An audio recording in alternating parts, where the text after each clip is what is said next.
느헤미야서 2장 7절에서 마지막 절까지 조금 깁니다만 우리가 내용을 알기 위해서 읽는 게 좋겠습니다. 느헤미야서 2장 7절에서 마지막 절까지 한 절씩 교독하겠습니다. 내가 또 왕에게 아뢰되 왕이 만일 좋게 여기시거든 강 서쪽 총독들에게 내리시는 조서를 내게 주사 그들이 나를 용납하여 유다에 들어가기까지 통과하게 하시고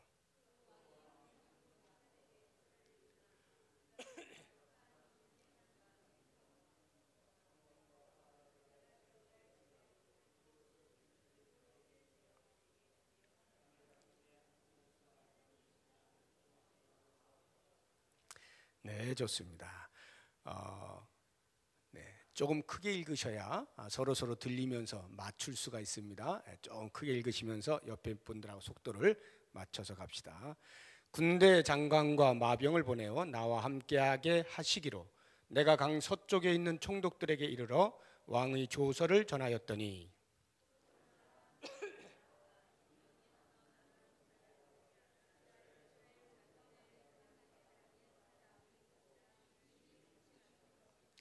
내가 예루살렘에 이르러 머무른 지 사흘 만에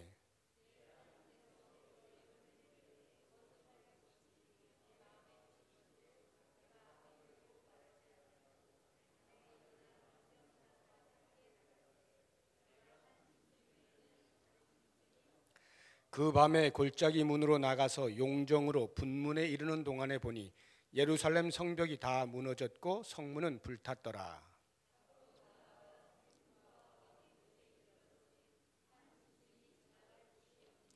그 밤에 시내를 따라 올라가서 성벽을 살펴본 후에 돌아서 골짜기 문으로 돌아왔으나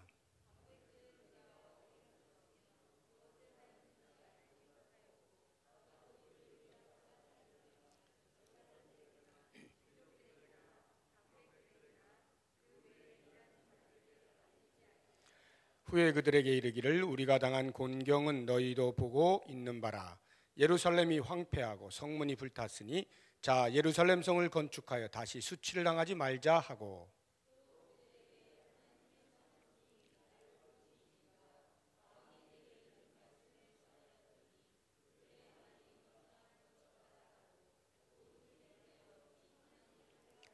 호론 사람 산발랏과 종이었던 암몬 사람 도비야와 아라비아 사람 게셈이 이 말을 듣고 우리를 업신여기고 우리를 비웃어 이르되 너희가 하는 일이 무엇이냐 너희가 왕을 배반하고자 하느냐 하기로 내가 그들에게 대답하여 이르되 하늘의 하나님이 우리를 형통하게 하시리니 그의 종들인 우리가 일어나 건축하려니와 오직 너희에게는 예루살렘에서 아무 기업도 없고 권리도 없고 기억되는 바도 없다 하였느니라.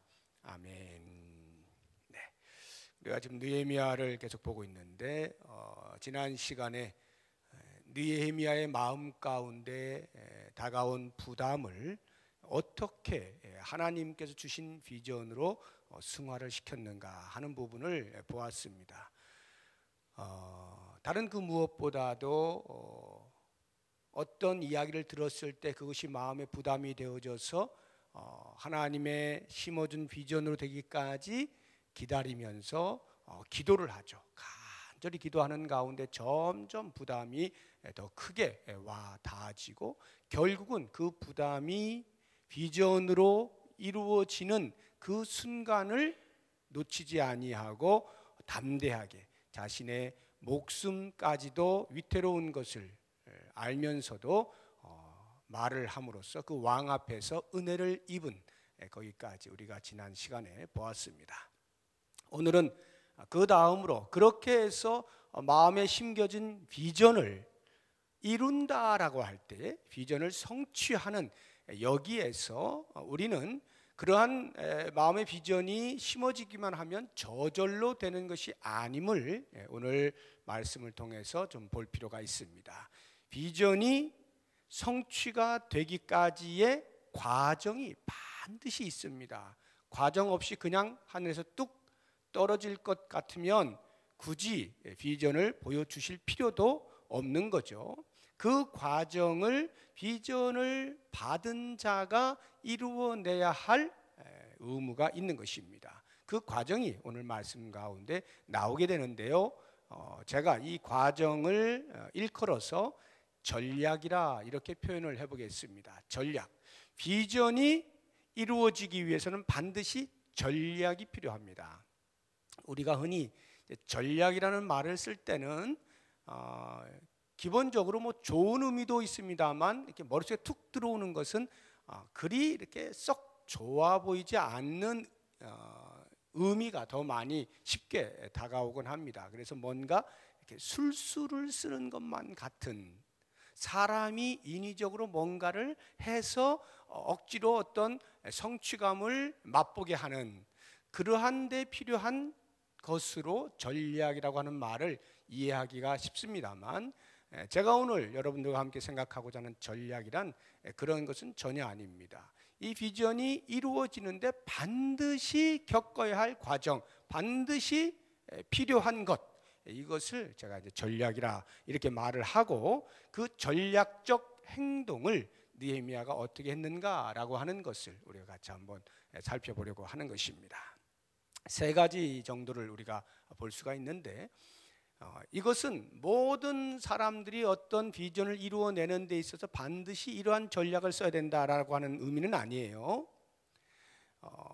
느헤미야가 가지고 있는 목적, 그 비전을 이루는 데 필요한 전략입니다만은, 그러나 우리에게 보편적으로 던져주는 어떤 도전들이 또 있기 때문에 우리가 같이 한번 생각을 해보는 겁니다. 가장 먼저 느헤미야가 전략적으로 행동한 것은 왕 앞에서 왕이 내가 너에게 어떻게 해주기를 원하느냐 라고 말을 했을 때 그 말에 대하여서 자신의 생각과 계획을 왕에게 이야기해서 후원을 요청하는 것을 볼 수가 있습니다. 후원 요청. 자, 우리가 오늘 읽은 7절 보십시오. 내가 또 왕에게 아뢰되 왕이 만일 좋게 여기시거든요. 좋게 여긴다는 말은 저를 보내주실 것이라면 이런 뜻이에요. 강서쪽 총독들에게 내리시는 조서를 내게 주사 그들이 나를 용납하여 유다에 들어가기까지 통과하게 하시고, 이건 뭐냐 하면 자신이 그 수산궁에서 예루살렘까지 가는 길에 있어서 그 여정이 평탄치 않을 것을 이미 기도하는 가운데 짐작을 한 것입니다. 계속해서 예루살렘의 주변 국가들이 예루살렘을 힘들게 만들었기 때문에 성전을 중수하지 못하게 하고 성벽을 중수하지 못하게 계속해서 방해를 했다는 것을 알고 있기 때문에 자신이 그곳으로 가는 그 여정 또한 안전하지 않다는 것을 알고 있는 거죠. 그래서 그 통행 허가서, 주변 국가들이 내가 예루살렘에 도착하는 것에 방해하지 못하도록 내 신변을 보호해 주십시오 라고 하는 요청을 하는 것입니다. 자기 앞에 있는 장애물에 대하여서 어떻게 하면 헤쳐나갈 수 있는가에 대해서 전략을 세웠다 이 말이에요. 그 다음에 8절을 보시게 되면 또 왕의 삼림 감독 아삽에게 조서를 내리사 그가 성전에 속한 영문의 문과 성곽과 내가 들어갈 집을 위하여 들보로 쓸 제목을 내게 주게 하옵소서. 얼마나 구체적인지 모릅니다. 자신이 그곳에 가서 이루어내야 할 성벽 재건을 위하여 필요한 물품을 요청하는 겁니다.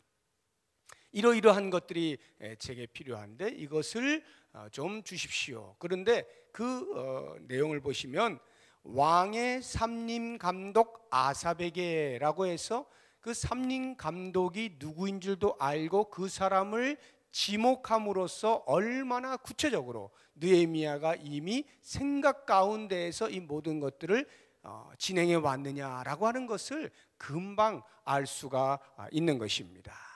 삼림 감독의 이름까지, 물론 술관원으로서의 높은 관원이기 때문에 비슷한 어떤 그런 관리들을 알 수 있었다라고도 볼 수 있겠습니다만, 그것보다는 훨씬 느헤미야가 무엇인가 알아내서 안 것이 아닌가 하는 쪽에 더 무게감이 갑니다. 그만큼 나라가 컸기 때문에요. 근데 이 정도로 구체적으로 자신이 일을 이루기 위하여 무엇부터 준비해야 되느냐 라고 하는 것을 이미 계산했단 말이죠. 우리가 누가복음 14장에 보면 그 예수님의 제자로서 살아가는 일에 있어서 예수님의 제자가 되기 위하여 자신의 십자가를 지고 자기를 부인하고 날마다 쫓아야 되는데, 그것을 예수님이 어떻게 비유로 말씀하십니까? 망대를 짓는 사람이 망대를 지을 때 얼마만큼의 비용이 들 것인가를 계산하지 않은 채 그냥 망대 짓겠다라고 해서 짓는 사람은 아무도 없다 이 말이에요. 비용을 다 계산을 한다는 거죠. 그리고 망대를 짓기 시작한다. 마치 예수님의 제자로서 살아가는 일에 있어서 자기 자신을 버리고 자기 십자가를 지고 자기를 부인하고 그리고 쫓아야 되는 그 비용, 지불해야 될 비용을 생각지도 않고 나 예수님 따라가겠어요 하다가 몇 발 못 가서 물러서지 말라는 거예요. 그렇게 살아가는 사람들이 오늘날에 명목상 그리스도인과 같다는 것인데, 그렇게 그리스도를 따라가는 자들은 명목상 그리스도인으로서는 안 된다는 거예요. 적어도 그리스도를 따를 때에 희생되어질 것들이 무엇인가를 계산해보고 그 계산을 내가 기꺼이 지불하겠다라고 작정을 하고 그리고 따라가야 끝까지 갈 수 있다 이 말이죠. 이 느헤미야가 자신에게 심겨진 하나님의 비전을 이루는 일에 있어서 무엇이 필요한가라고 하는 것에 대하여 비용 계산을 하는 겁니다. 기도하는 가운데, 계속적으로 기도하는 가운데 그것이 다 함께 들어가고 있다라고 하는 것이죠. 저는 이 모습을 볼 때 우리가 후원을 요청한다라고 하는 것, 우리가 어떤 일을 할 때 반드시 드는 비용이 있지 않습니까? 그럼 그 비용에 대해서 어떻게 마련할 것인가를 반드시 생각을 해야 하는 거예요. 그런데 저도 제 성격상 그런 걸 잘 못하는데요. 이렇게 뭐 남에게 아쉬운 소리 한다든가, 좀 뭐 후원 요청을 한다든가 이런 것들이 잘 안 되는 사람입니다만은 오늘 말씀을 보면요, 왜 안 될까? 후원 요청하기가 좀 껄끄러운 그런 어떤 가능성들을 가만히 제가 묵상을 해보니까 이 느헤미야 입장에서 이럴 수가 있겠어요. 자기가 그 술 맡은 관원인데 왕 옆에 한시라도 떨어질 수가 없는 아주 중요한 직책을 맡은 사람인데 자기의 민족을 위하여 나를 좀 보내줄 수 있겠습니까? 얼마간 동안이라도 라고 부탁을 했을 때 이것은 목숨을 걸고 부탁을 한 것인데 생각보다도 훨씬 반갑게 왕이 허락을 해주었단 말이죠. 근데 그러한 상황이 왔을 때 이 느헤미야의 마음에는 왕이 너무나 감사한 거죠. 물론 하나님께서 하신 일인 것을 압니다만 왕의 은혜를 입은 것입니다.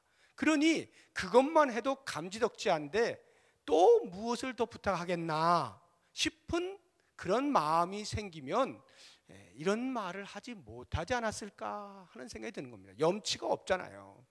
보내주는 것만 해도 이건 뭐 목숨 살려주고 할 일 하라고 이렇게 해준 것인데 거기다가 뭐 이것도 좀 해주세요, 저것도 해주세요. 염치가 없어 보이지 않습니까? 그래서 후원 요청을 안 할 것만 같고요. 또 다른 하나는 괜히 말했다가 왕이 마음에 변덕이라도 생기면 아니 이놈이 내가 보내줬더니 뭐 어쩌고 어째 하면서 마음이 변해버리면 잘 나가던 계획이 하루아침에 수포로 돌아가니까 조심조심 하느라고 괜히 말해서는 안 되겠다 이렇게 생각을 할 수도 있겠다는 추측을 제가 해보는 거예요. 이러저러한 여러 가지 이유들 또는 이런 것도 있을 수가 있겠어요. 내가 믿음의 사람인데 하나님의 사람인데 내가 기도해서 하나님의 비전을 받은 사람인데 그거면 됐지 더 이상 뭘 더 하나님이 다 알아서 하실 텐데 왜 인간적인 걱정을 하고 있나 이러면서 어떤 믿음의 손상을 주는 것만 같은 그런 생각에 후원 요청을 못할 수도 있겠어요.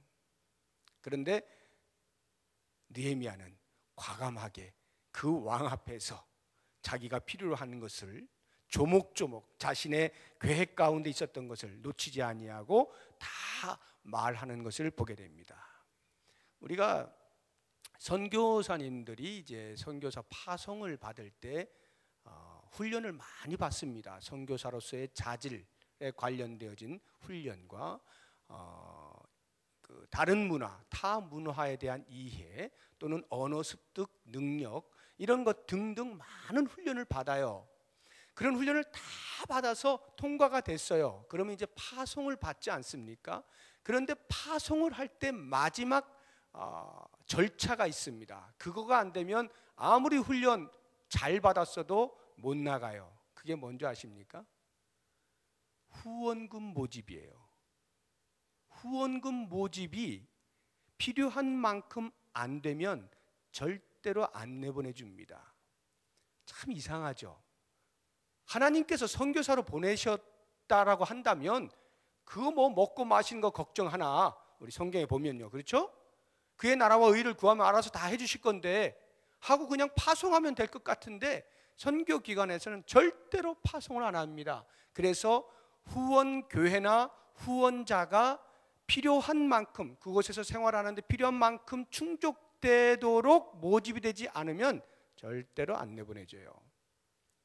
그것은 선교 역사가 그것을 증명하고 있는 거예요. 오랫동안의 경험 속에서 그것이 안 돼서 실패하여 계속 그냥 돌아오는 일들이 비일비재하기 때문에 그러한 부분에 대해서 확실하게 먼저 점검을 하고 파송을 하는 거예요. 이런 것들은 자칫 우리가 잘못 이해하면 믿음이 없는 행위처럼 보이곤 합니다. 그래서 나는 아무것도 없어도 오직 하나님께서 나를 보내셨으니까 난 간다 라고 하는 그 행위만이 믿음이 참으로 좋은 것으로 우리가 감동받기가 쉽고, 또 설령 그런 사람들 가운데 어떤 한 사람이 그렇게 해서 선교지에 가가지고 놀라운 하나님의 일을 일으켰을 때, 그리고는 그 일을 간증할 때 우리들의 마음은 그것에 큰 감동을 받는 거예요. 역시 살아계신 하나님, 이렇게 감동을 받곤 하지만 하나님께서 어떤 특별한 일을 통하여서 그런 일들을 못 하시는 분은 아니에요.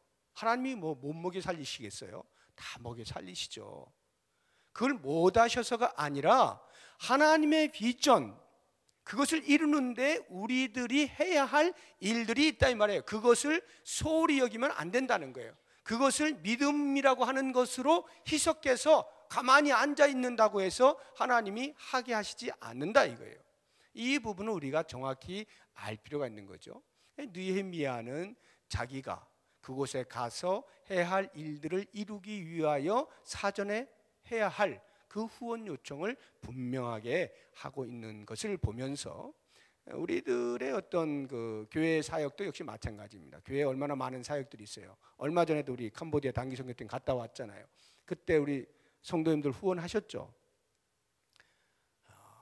그런 것들이 그 매번 어떤 일들이 일어날 때마다 후원하는 거 부담되시죠? 또 해야 돼? 또 해야 돼?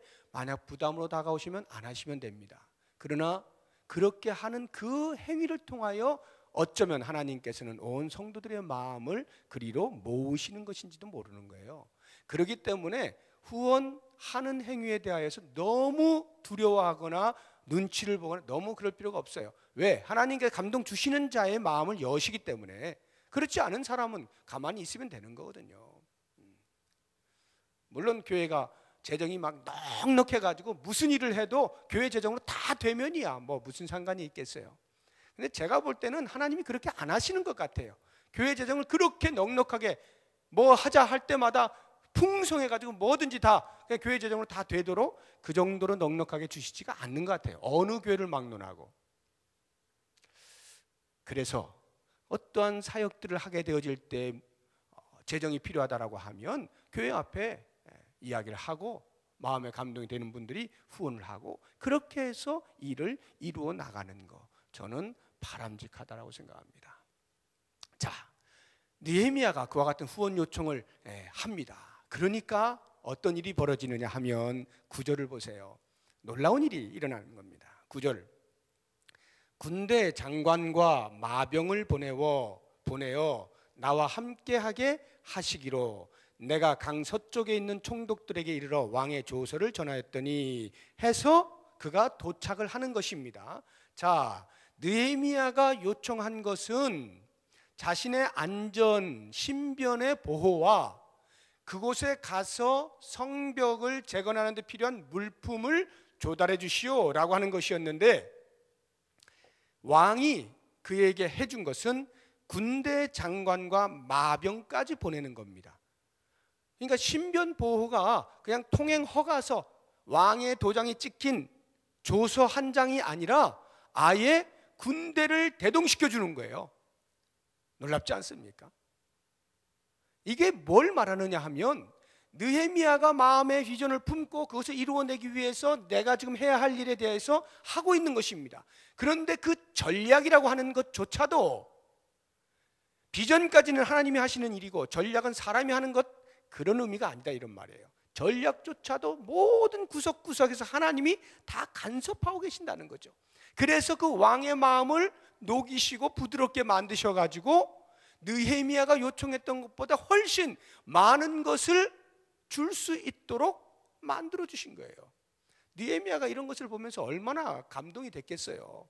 나는 요만큼을 구했는데 하나님은 더 많은 것을 그 왕을 통하여 주시는 것을 통하여서 느헤미야의 마음 가운데 내가 하는 이 모든 일들조차도 하나님의 간섭 속에 있구나 하는 것을 깨닫게 되는 거죠. 그렇게 해서 예루살렘에 도착을 해서 그가 그 다음으로 전략적 행동을 한 것이 무엇이냐 하면, 3일을 쉰 후에, 이 3일을 쉬었다는 이야기는 그가 이 예루살렘에까지 도달하는데 그냥 아무리 빨리 와도 3개월 이상이 걸립니다. 거리가 수산궁에서 예루살렘까지 3개월 이상 걸리는 그 여정을 왔다라고 할 때 3일을 쉰다는 것은 아주 짧게 쉬는 거죠. 어떤 시차 적응이라든가 뭐 몸의 어떤 그 바이오 리듬을 찾는다거나 하는 이런 부분에서 3일을 쉰다는 건 아주 짧게 쉬는 거예요. 물론 그 3일 쉬는 동안에도 뭐 넋놓고 쉬고 있지는 않았을 겁니다. 당장 뭐 눈앞에서 자기가 해야 할 일들에 대한 그런 어떤 가슴에 큰 부담이 뭔가 뭐 이렇게 했겠죠. 그러나 아무튼 공식적으로는 3일을 쉰 것으로 나오고, 사흘 만에 그가 한 일이 있습니다. 그게 뭐냐 하면, 현장, 예루살렘 성이 회파되어졌다, 문이 회파되었다, 불탔다, 뭐 이렇게 말로만 들었잖아요. 말로만 들은 그 현장에 도착해서 그가 한 일이 현장을 탐사하는 것입니다. 다시 말하면 내가 이루어내야 할 이 비전, 이 비전의 지금 현장이 어떠하냐 이 말이에요. 정보를 수집하는 일을 하고 있는 것입니다. 왜 정보를 수집합니까? 지피지기, 적을 알고 나를 알면 백전불태, 위험한 일을 만나지 않는다 이 말이죠. 적어도 느헤미야가 지금 내가 해야 할 일이 무엇인가에 대한 그 현장에 대한 지식 없이 그냥 들은 것만 가지고 일을 할 수는 없는 겁니다. 직접 확인을 해보는 것이죠. 이런 면에서 우리는 대의 명분이 아무리 훌륭하고 뚜렷해도 그것에 따르는 전략이 없으면 백전필패입니다. 100번 싸워봐야 100번 진다 이 말이에요. 지금 북한이 얼마나 위협을 하고 있습니까? 우리나라를 뭐 초토화시키겠다는 등 뭐 이렇게 위협을 가하고 있잖아요. 그러면 우리나라가 어떻게 되겠어요? 이 북한을 혼내줘야 되겠죠. 아니면 대처를 해야 되겠죠. 뭔 일을 해야 될 겁니다. 정당한 대의 명분입니다. 북한이 우리나라를 넘볼 수 없도록 해야 한다, 군사력을 증강해야 된다 등등의 어떤 명분, 대의 명분을 내세웠어요. 그런데 그 다음에 아무런 전략이 없으면 그 대의 명분은 멋있었지만 북한이 공격해 올 때 대책이 없는 거예요. 그냥 당할 수밖에 없는 거죠. 그러니까 반드시 그럼 어떻게 북한을 대처할 것이냐에 대한 전략을 수립해야 돼요. 전략을 수립하려면 북한이 지금 어느 정도의 무기를 가지고 있고 얼마만큼의 핵 보유가 있고 뭐 등등을 뭐 살펴가지고 거기에 따라서 조근조근 전략을 세워야 되는 거죠. 우리나라가 운동을 할 때 다른 건 몰라도 일본하고 할 때는 전부 다 눈이 빨개지잖아요. 온 국민이 눈이 빨개요. 축구할 때 보세요. 다른 민족에게 질 수는 있어도 일본에게는 질 수 없다. 이게 모든 우리의 생각 아닙니까? 일본 축구 이렇게 일본에겐 질 수 없다. 뭐 이유가 분명하지요. 대의 명분이 분명한 겁니다. 누가 말하지 않아도 다 알아요. 그런데 그런 대의 명분만 가지고 만약 우리 나라 축구 국가대표 선수들이 일본에 대하여 아무런 탐색도 하지 아니한 채 저들의 실력이 어느 정도 되는지를 알지도 못한 채 넋놓고 있으면 대의 명분만 가지고 이길 수 있나요? 안 되는 겁니다. 그래서 살펴야 되는 거예요. 우리 현장이 어떠하냐? 지금 내가 처해 있는 환경이 어떠하냐? 무엇인가를 이루어야 되겠는데 그것을 이루는 데 필요되어지는 그 현장의 그 상태가 어떠하냐? 이것을 살펴보는 것은 무엇보다 중요하다라고 하는 것입니다. 자, 그러면 이런 정보 수집을 할 때 말이죠. 왜 정보 수집을 하느냐라고 하는 것도 우리가 좀 생각을 해봐야 돼요. 뭐 당연히 정보 수집을 통하여서 그 비전을 성취하기 위해서다라고 하면 당연한 것입니다만은 때로는 그렇지 않을 때가 있다는 것 때문에 우리가 주의를 해야 돼요. 어떤 경우냐 하면 이 정보 수집을 해가지고요, 수집해본 결과 그 결과를 분석해 보니 이거는 해서는 안 되겠다, 큰일 나겠어. 이렇게 정보 수집이 비전의 성취를 할 것이냐 말 것이냐 그 유무를 결정짓는 것으로 목적이 되어져서는 안 된다 이 말이에요. 더 쉽게 이스라엘이 애굽에서 나와가지고 가나안 땅에 들어갈 때 12명의 정탐꾼들이 정탐을 하지 않습니까? 정탐을 할 때 그 정탐의 목적이 뭐냐 이 말이에요. 현장을 직접 눈으로 보는 목적이 뭐냐 이 말이죠. 그것은 하나님께서 주신 약속의 땅을 직접 보고 감격하고 모든 백성들에게 여기가 우리 땅이다, 우리가 보고 왔는데 참으로 하나님께서 우리를 위하여 예비해 놓으셨다, 이렇게 모든 백성들의 마음을 함께 모아서 들어가도록 하는 목적을 가지고 그 비전을 이루는 목적을 가지고 정탐을 하는 것이지, 정탐한 결과를 분석해 가지고 이래서 들어가면 안 돼, 이래서 들어갈 수 있을 것 같아, 이거 결정하라고 정탐하는 게 아니다 이 말이에요. 그런데 이스라엘 백성들이 실수한 게 그 부분이잖아요. 그거를 결정을 해버리지 않습니까? 그들이 보니까 좋긴 좋은데 우리보다 더 힘센 사람들이 많이 있어서 괜히 들어갔다가 맞아 죽을 것 같아요. 사람들에게 말하는 거예요. 이거 안 되겠어, 안 되겠어. 뭘 하고 있습니까? 자기들의 정탐한 결과를 가지고 하나님의 비전을 막아서고 있잖아요. 정탐의 목적은 비전을 결정짓는 데 사용되어져서는 안 된다는 것입니다. 이걸 꼭 기억해야 돼요. 느헤미야가 그 성벽을 돌았을 때 여기 13절부터 보면 이렇게 쭉 이렇게 나오잖아요. 나오는데 한번 어디를 보시냐면 14절 한번 보세요. 여기가 느헤미야가 얼마만큼 자기가 그 하나니와 그 몇몇 사람들에 대해서 들은 것보다 훨씬 더 심각하다라고 느꼈을 것 같은 그 부분이 14절 보면, 앞으로 나아가 샘문과 왕의 못에 이르러서는 탄 짐승이 지나갈 곳이 없는지라. 왜 지나갈 곳이 없다는 말이에요? 회파가 된 것이 막 어지럽혀져 있어가지고 짐승이 말이 지나가지도 못할 만큼 그렇게 어지러워져 있다 이 말이에요. 그러한 현장을 봤을 때 느헤미야의 마음에 어떤 생각이 들었겠어요? 야, 이거 내가 기도하면서 하나님께 부담을 주셔가지고 일을 시작하긴 했는데, 오긴 왔는데 실제로 보니 이거 보통 일이 아니네. 도대체 이걸 어디서부터 어디까지 손을 대야 된단 말이야? 현장을 보면서 머리가 띵 했을 거예요. 이건 도저히 나로서는 할 수 없는 거구나. 내가 괜히 한다라고 했다가 망신당하게 생겼네 하고는 포기를 할 수가 있다는 것입니다. 그런데 느헤미야는 전혀 그런 모습이 보이지 않아요. 전혀 보이지 않습니다. 얼마 후에 사람들에게 이야기를 하기 시작하는데 그때까지 그는 철저하게 처음부터 끝까지 어떻게 할 것에 대하여서 쭉 계획을 세우고 있었던 걸 보게 됩니다. 그러니까 이렇게 정보를 수집한다라고 하는 것은 그래서 할까 말까를 결정짓기 위한 것이 아니라, 그것은 이미 하나님께서 우리의 마음 가운데 비전으로 심어주신 것이기 때문에 그것을 어떻게 이루어낼 것이냐라고 하는 차원에서 정보 수집을 해야 되는 것이고 전략을 수립해야 되는 거예요. 이걸 잊으시면 안 되는 겁니다. 우리들이 어떤 일을 할 때 반드시 하겠다라고 하는 분명한 하나님으로부터 우리가 기도하면서 얻어낸 것이라고 한다면 그것을 이루는데 어떻게 할까를 끊임없이 우리가 추진해야 되는 것이지, 아이고 이거 뭐 이래서 안 되겠어요, 그래서 중간에 포기해서는 안 된다라고 하는 것입니다. 자, 그 다음에 우리가 또 이 현장 탐사에서 생각해 봐야 할 것은,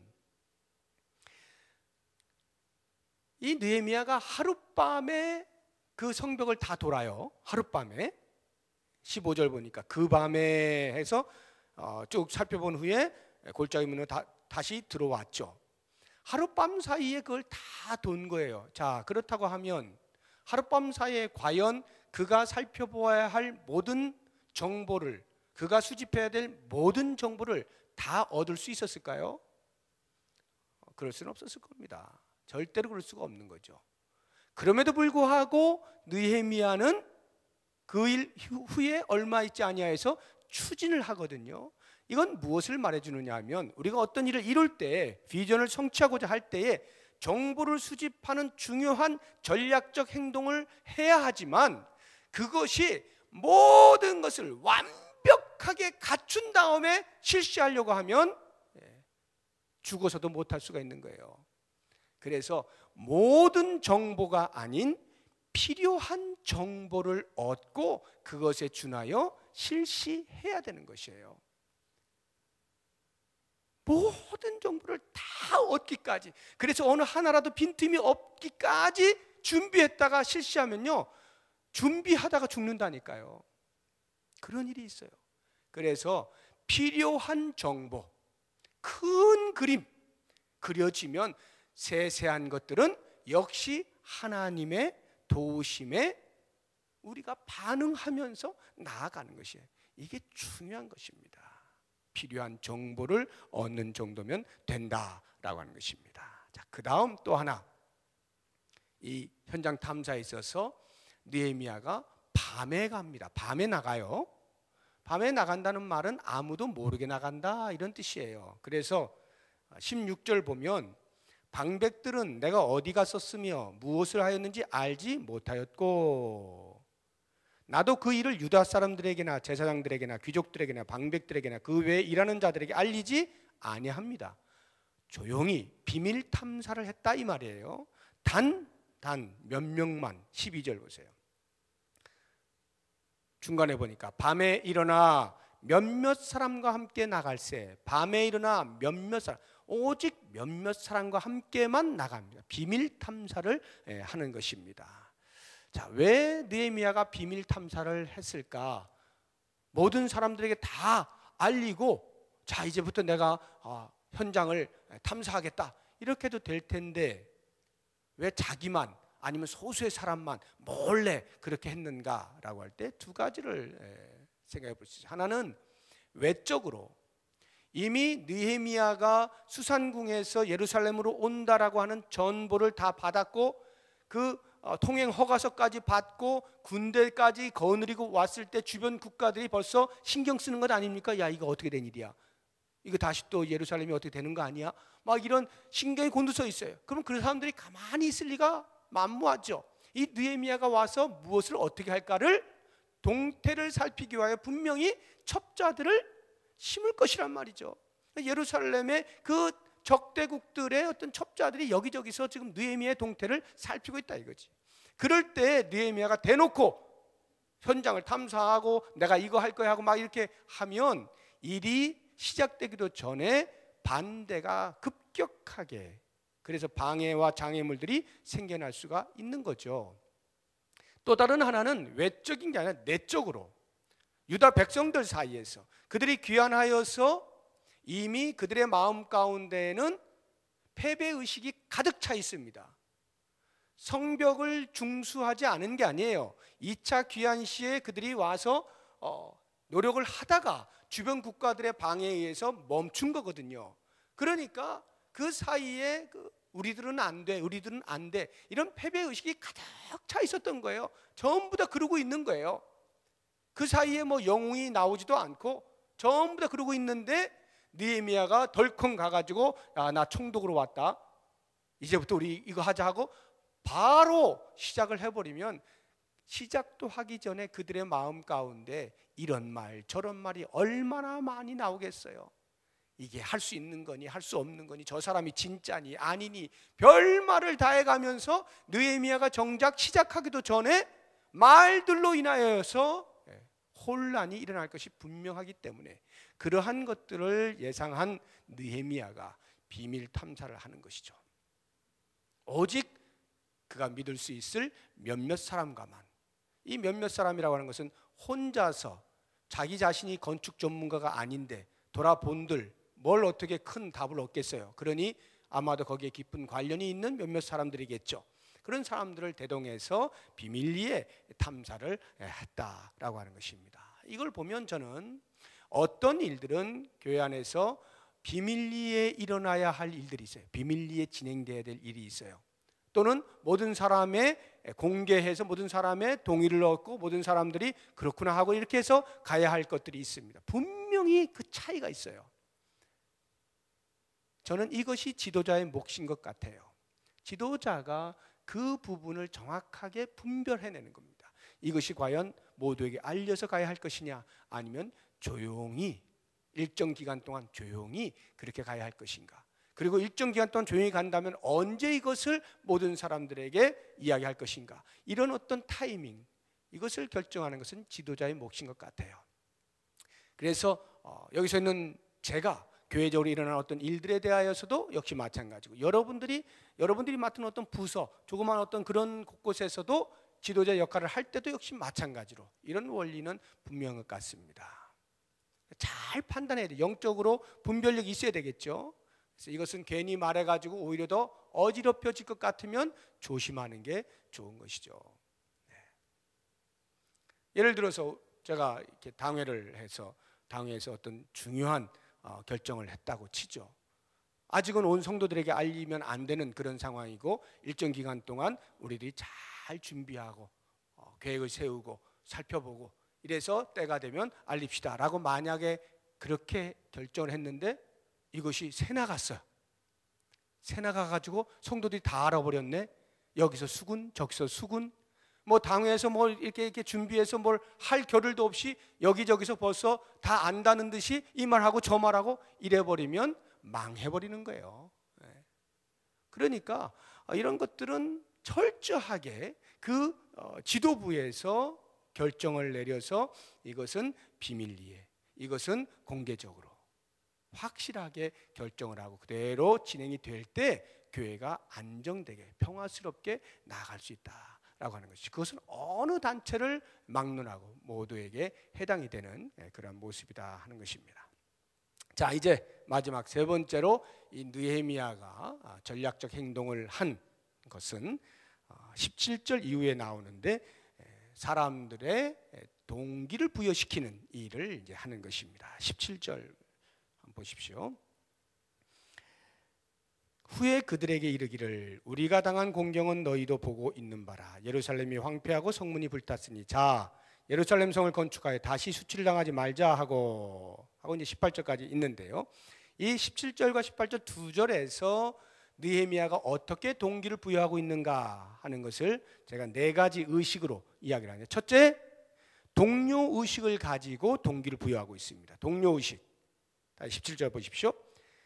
후에 그들에게 이르기를 우리가 당한 곤경은 해서 느헤미야가 그 백성들과 함께 있는 자로 여기도록 만들고 있죠. 동료 의식을 갖게 만들어요. 너희가 당한 공경은 이렇게 말하지 않았단 말이에요.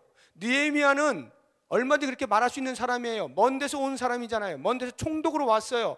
자, 너희들 이렇게 공경당하고 있는데 내가 이제 너희들 도와줄게.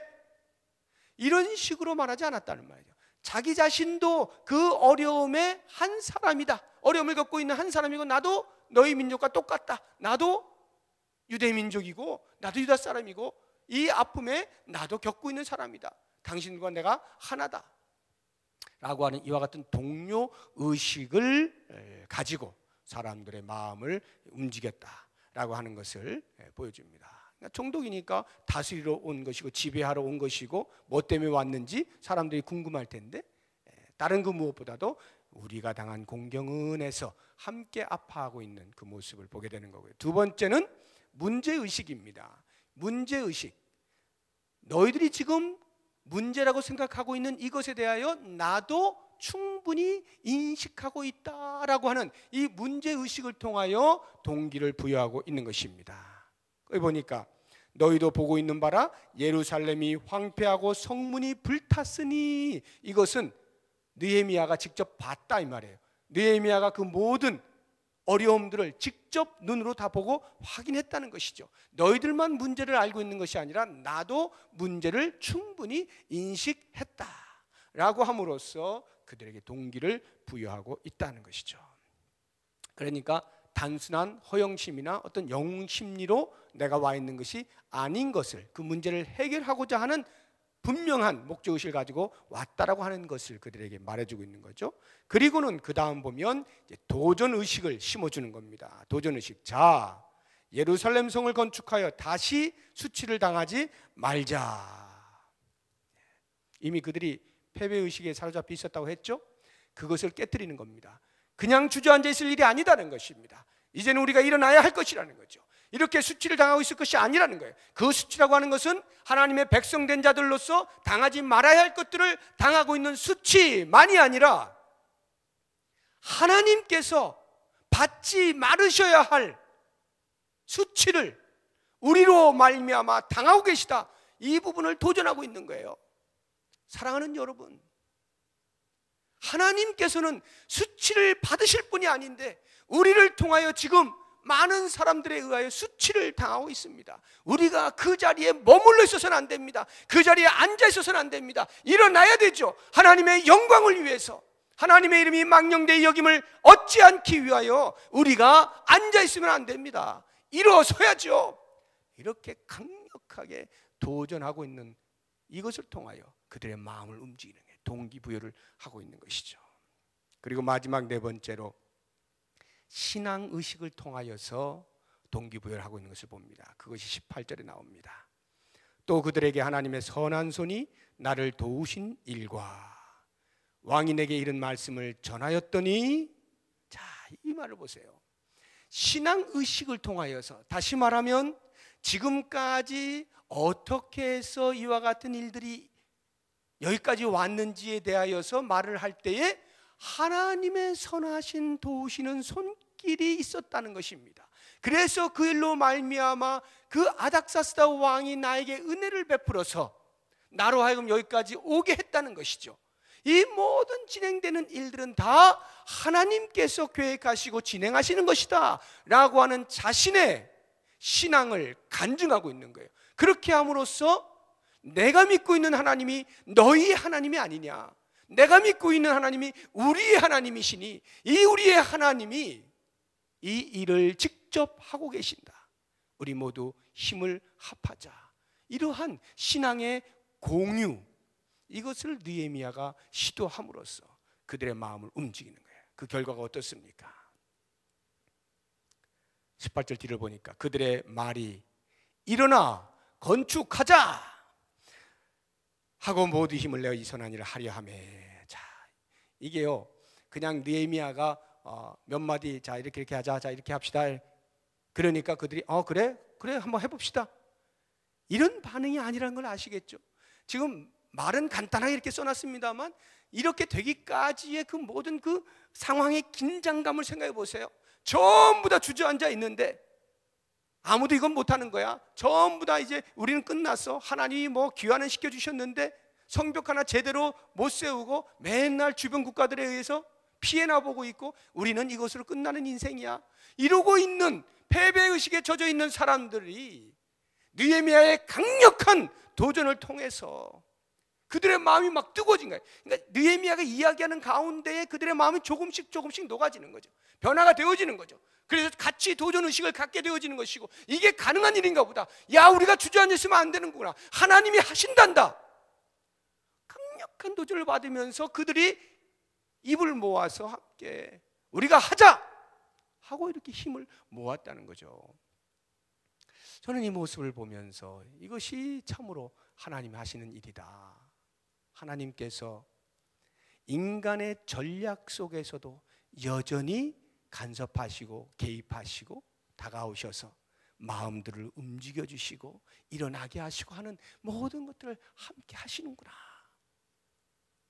그런데도 우리 하나님은 마치 사람들이 하는 것처럼 그래, 네가 잘했어, 네가 잘했다 이렇게 해주시면서 사실은 하나님께서 다 하고 계시는 건데 우리들이 열심히 해서 되는 것처럼 이렇게 보여주시면서까지라도 당신의 일을 이루어내시는 그 하나님, 그 하나님의 손에 들려서 사용되고 있는 느헤미야.